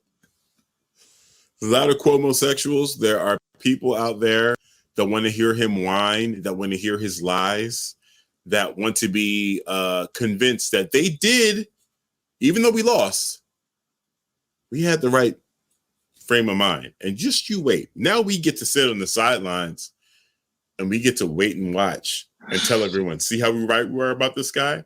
This Mamdani is going to be terrible. New York's going down in the dumps.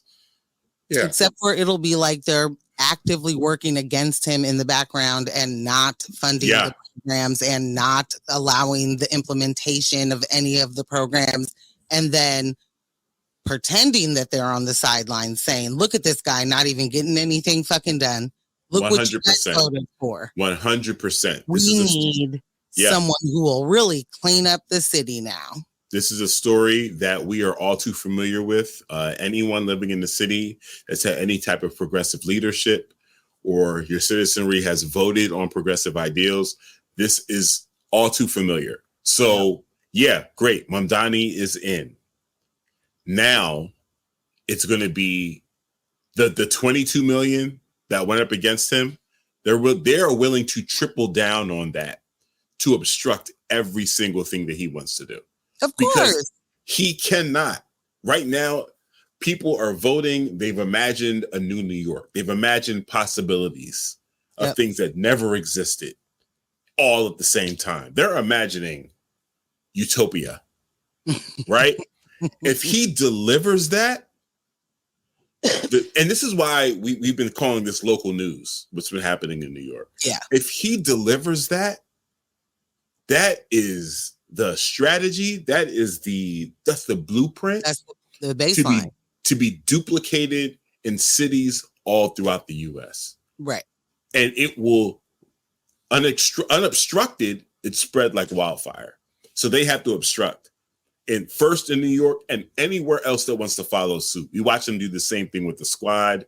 Any type of progressive movement, they have to stamp it out. So it's going to be some serious business